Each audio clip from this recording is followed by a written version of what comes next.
Lismore Castle is a stately home located in Lismore, County Waterford. Belonging to the Duke of Devonshire, it was largely rebuilt in the Gothic style during the mid-19th century by William Cavendish, the 6th Duke of Devonshire.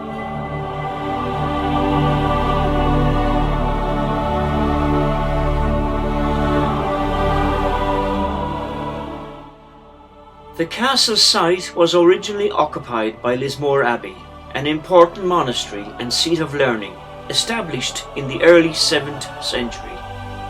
It was still an ecclesiastical centre when Henry II, King of England, stayed here in 1171, and except for a brief period after 1185, when his son, King John of England, built a castellum here, it served as the episcopal residence of the local bishop.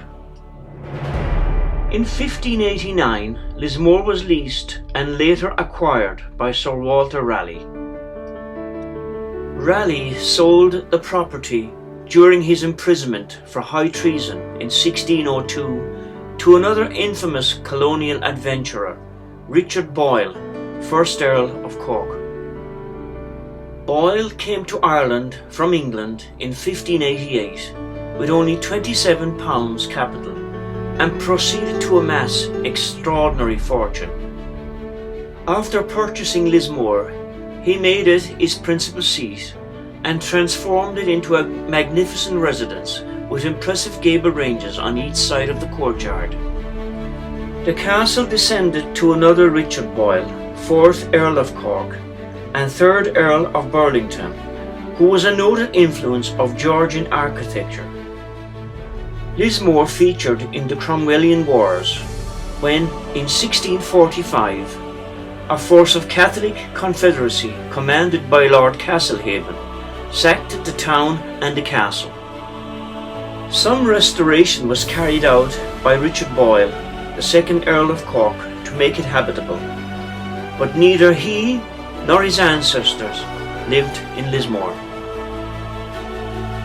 There was a ford 5 miles from Lismore and a bridge in Cappoquin in the 1650s. Another crossing at Ballyduff is indicated around this period, but there was no crossing here at Lismore.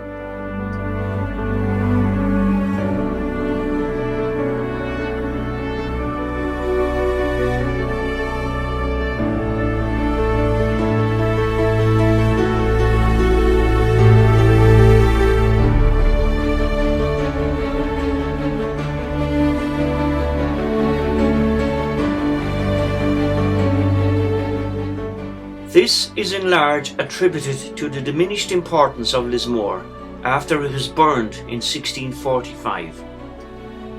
Its fortunes revived when the 5th Duke of Devonshire inherited the castle and large estate in 1753. Ryland's History of Waterford in 1824 states that a bridge was erected at the sole expense of the late Duke in 1775 and is 100 feet in span of arch. The 6-span design is attributed to Thomas Ivory, the noted 18th century architect, and built by Messrs. Darley and Stokes. The cost of the building of the bridge here at Lismore, according to the Duke of Devonshire's agent in 1781, was in the order of £7,200. There was no public road before the erection of the bridge here, as it was wholly on the estate of the Duke of Devonshire. Locally known as the Spout, this natural spring well once provided water for the estate workers who lived in this area until the early part of the last century. The bachelor Duke provided cottages for his tenants in the newly constructed areas of the town at the time. Later, inside the garden walls, the lower garden or pleasure grounds were laid out. Legend tells us that the town of Lismore was named by a holy woman who met Saint Carthage upon her arrival in the area. Her prophecy that Carthage would find a Lismore or big fort was fulfilled, as the monastery town founded by him in 636 AD grew to eminence. Thousands of students, among them Alfred the Great, studied at the town's great monastic school. At one time, 20 churches called saints and scholars to worship at Lismore. It was the dying wish of many to be buried in this sanctified spot. The wealth and power of the monastery also attracted Viking plunderers who burned the monastery on no less than 8 occasions. Following each attack, the monastery was rebuilt. Lismore held such a position of importance that by the 12th century, Bishop Christian was papal legate. The Norman invaders lost no time in gaining control of the town. In 1171, King Henry II of England met the chiefs of Munster and held a curia where English laws were promulgated. He ordered a building of a castle on the monastic site, and by 1185 Prince John had seen to the construction of this building. Lismore, as we view it today, was substantially replanned and reconstructed during the early 19th century. Selection as one of the heritage towns, Ireland honours the town's rich historic inheritance.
George P. Sheridan designed this building in 1910. Built in the uniquely Irish Hiberno-Romanesque style, the building has been recently restored and the grounds landscaped.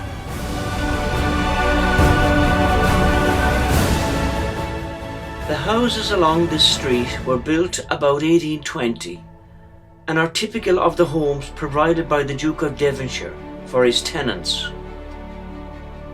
The high standard of these houses was recognised and awarded by the Royal Dublin Society in the last century. The residents gave the area the nickname Botany. To them it seemed as if they had been transported from their own homes by the castle walls to a place as foreign as Botany Bay in Australia.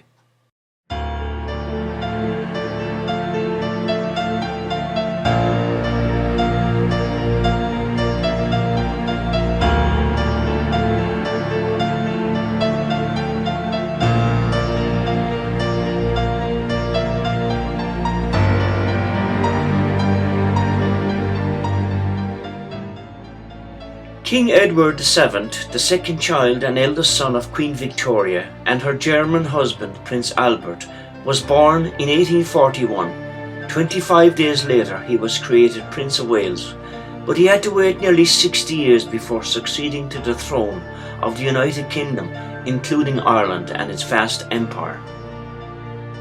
In 1904, King Edward and his long-suffering Danish wife, Queen Alexandra, visited Ireland and were received everywhere with rapturous enthusiasm. On leaving Waterford, they travelled by train to Lismore, where they were welcomed at the station by their hosts, the Duke and Duchess of Devonshire. The year 1910 saw the introduction of constitutional changes, which would radically alter life in Britain and in Ireland.